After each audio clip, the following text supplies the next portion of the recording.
북한이 이번에 그 진수식에서 실패했던 구축함은 최현급 2번함입니다. 그 실패가 북한 입장에서는 굉장히 뼈아팠습니다. 김정은이 직접 그 진수식 현장에 가서 진두지휘했던 그런 행사였는데 실패를 하니까 창피한 거죠. 내가 직접 현지 지도까지 왔는데 이게 뭐냐 이러면서 지금 극대노해가지고 해당 배를 건조하는데 그리고 해당 진수식을 동조했던 10명 이상의 간부들이 총살당했습니다.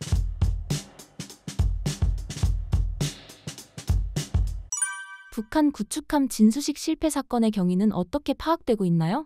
북한이 이번에 그 진수식에서 실패했던 구축함은 최현급 2번함입니다. 5,000톤급 구축함이고요. 북한식 이지스함이라고 불리는데 모르겠어요. 이지스 체제, 우리가 가지고 있는 그 이지스 체계를 북한도 가지고 있는지는 모르겠지만 외형상 이지스함과 닮아 있다라는 것입니다. 1번함은 최현함으로 명명을 지었었고요. 그리고 2번함 이 진수가 됐는데 진수하는 과정에서 사고가 발생을 한 겁니다. 북한은 다른 나라들은 쓰지 않는 측면 진수 방식을 사용을 하는데 그 측면 진수가 뭐냐면 배를 이렇게 지상에서 측면으로 이렇게 바다로 떨구는 그런 진수 방법을 쓰는 거예요. 우리처럼 도쿠에 아예 이렇게 넣어서 이렇게 물을 채우는 방식으로 해가지고 안전하게 띄우는 방식이 아니라 지상에서 바다로 한 번에 이렇게 미끄러지듯이 내려가는 방식을 취하거든요. 근데 이게 평형이 맞아야 되고요. 정말 한미 부분과 그리고 이제 그 함선의 앞부분 사이에 어떤 균형의 밸런스가 맞아가지고 동시에 떨어져서 부력에 의해서 이렇게 배가 뜨는 그게 바로 진수입니다. 북한에서 사용하는. 근데 그게 이제 함선의 앞부분과 뒷부분의 밸런스가 아예 맞지 않으면서 뒷부분이 먼저 떨어졌고요. 앞부분은 떨어지지 않고 지상에 이렇게 걸리면서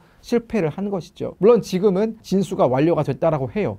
제가 확인한 최신 기사에 따르면 진수가 완료가 됐다라고 하는데 그 실패가 북한 입장에서는 굉장히 뼈아팠습니다. 일단 첫째, 김정은이 직접 그 진수식 현장에 가서 진두지휘했던 그런 행사였는데 그렇기 때문에 많은 북한 군중들이 와서 지켜봤단 말이에요. 그 동네 사람들은 다 갔을 거예요 아마. 근데 이제 실패를 하니까 김정은 입장에서는 이게 창피한 거죠. 내가 직접 현지 지도까지 왔는데 이게 뭐냐 이러면서 지금 극대노해가지고 해당 배를 건조하는데 그리고 해당 진수식을 만드는데 동조했던 10명 이상의 간부들이 총살당했습니다. 예, 죽었습니다. 그 배를 만드는 공장의 기사장도 있었고 뭐 진수식을 지휘하는 해군 장교들도 있었고 10명 정도가 총살당했다고 제가 최신 기사로 확인을 하고 왔습니다. 그만큼 김정은이 극대노한 것이죠.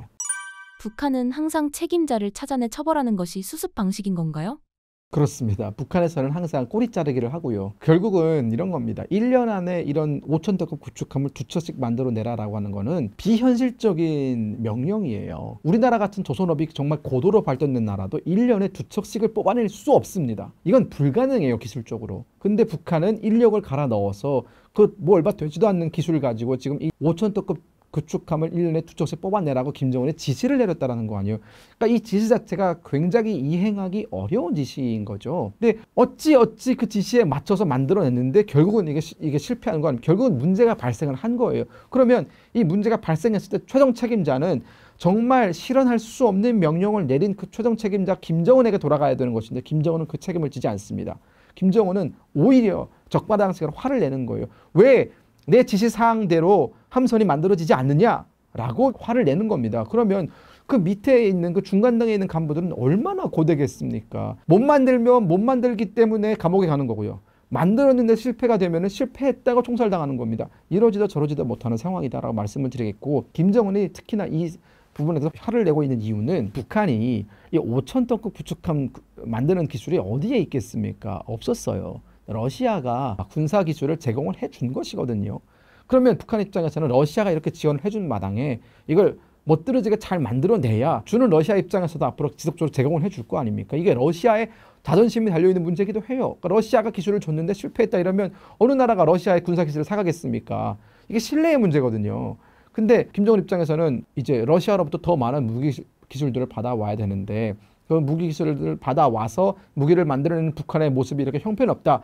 이런 것이 알려지게 되면 너무나 부끄러운 일이기 때문에 닥달질하는 것이죠. 북한은 항상 뭐가 중요합니까? 자존심이 중요한 거예요. 기술적인 안정성, 기술적인 완성도 이런 게 중요한 게 아닙니다. 자존심, 쪽팔리지 않는 거 이런 게 중요하기 때문에 지금 이렇게 매우 비상식적인 대응을 보이고 있는 겁니다.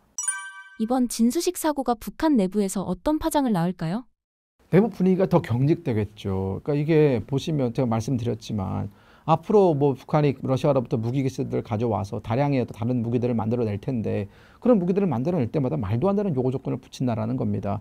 그러니까 지금 김정은은 굉장히 조급한 거예요. 남한과 벌어져 있는 그 재래식 전력의 격차를 줄이기 위해서 최대한 빠른 시간 안에 그 격차를 줄여야 되는데, 그러기 위해서는 북한이 늘상 얘기하는 그 속도전 정신, 빠른 시간 안에 만들어낸다.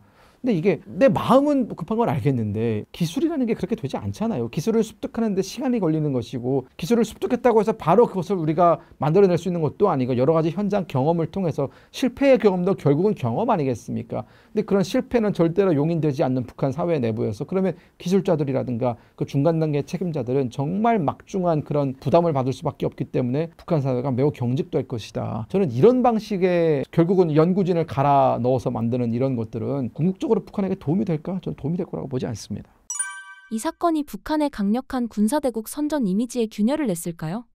그럼에도 저는 좀 놀랐던 게, 어쨌든 5,000덕급 구축함 1번함 최연함 같은 경우에는 우리가 물론 그 내부에 들어가서 그들이 어떤 체계를 사용하고 뭐 어뢰 발사관이라든가 혹은 뭐 여러 가지 대함 미사일 혹은 대공 미사일 이런 것들 탑재했어요. 수직 발사관 탑재를 했는데 얼마나 완성도가 있는지는 우리가 잘 모릅니다. 아직. 그렇기 때문에 섣부르게 고평가할 수는 없지만 저평가할 필요도 없다라는 거예요. 결국 북한이 5,000덕급을 만들어냈다라는 것은 그들의 함선 건조 기술이 상당히 발전했다라는 것이고, 김정일 시대 때까지만 하더라도 북한은 1,000톤급이 가장 최대 함정이었어요. 1,000톤급은 우리나라에서는 초계함 정도거든요.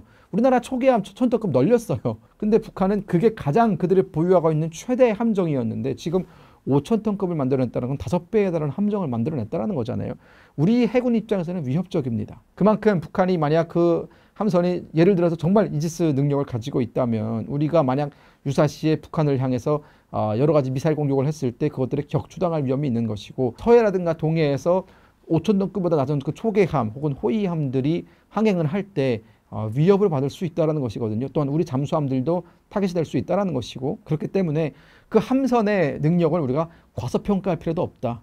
우리가 북한의 어떤 해군력이 발전하고 있는 것에 걸맞춰서 우리 해군력도 조금 더 끌어올릴 필요가 있고, 다양한 어떤 대응 전략들을 세울 필요가 있다는 생각이 듭니다. 이게 끝이 아니에요. 북한이 앞으로 계속 만들어내겠다고 하고 있거든요. 1년에 2척씩 계속 뽑아내겠다라고 해요. 그리고 압록급 구축함이라는 게 있고 두만급 구축함이라는 게 있어요. 이게 북한이 보유하고 있는 호위함급인데 한 3년 전에 만들어졌을 거예요. 아마 압록급, 그 두만급이. 이런 것들도 사실 보면은 위성사진으로 보면은 상당히 잘 갖춰져 있어요. 그래서 저는 북한이 이런 함정 건조 능력이 어디서 나왔을까라는 그런 좀 의구심이 들기는 합니다. 물론 러시아가 다 주었겠죠. 하지만 상당히 놀라운 기술적인 진보를 이루고 있다라고 평가를 할 수 있습니다. 뿐만 아니라 북한이 최근에 무인기도 공개를 했죠. 우리나라가 보유하고 있는 공식 무인기 대수가 그렇게 많지 않아요. 근데 북한은 지금 러시아 우크라이나 전쟁에 참전을 하면서 다양한 무인기를 경험을 했거든요. 얻어맞기도 했고 사용하기도 하면서 실전 경험을 보유하고 있지 않습니까? 특히나 미국이 보유한 마크 리퍼 공격기 같은 그 무인기의 외형을 그대로 따라하는 샛별4, 샛별9 이런 무인기들을 지금 북한이 만들어내고 있거든요. 최근에는 그 무인기에 공대지 미사일이라든가 공대공 미사일들을 달아서 시험 비행하는 모습도 보여졌어요. 우리한테는 위협적입니다. 선대와 비교해서 김정은의 군사적 발전 정도는 어느 정도인가요? 김정일 시대와 김정은 시대 때를 딱 비교해 보면은, 김정일 시대 때는 핵무기를 개발하는 게 우선적이었기 때문에 핵 개발에 모든 돈을 다 쏟아부었어요. 그러면서 이 재래식 장비라든가 혹은 병사들의 뭐 개인 장비라든가 이런 것들을 업그레이드 시키는 것에는 거의 관심이 없었거든요. 그러나 김정은 시대에 들어서면서 핵무기는 어느 정도 개발이 완료가 됐습니다. 즉 핵무기에 들어가던 돈을 이제는 재래식 무기를 발전시키는 데 돌리고 있다라고 보시면 될 것 같고요. 물론 여전히 기술적인 측면에서 질적인 측면에서 대한민국과 비교하는 것은 어불성설입니다. 비교가 안 되죠.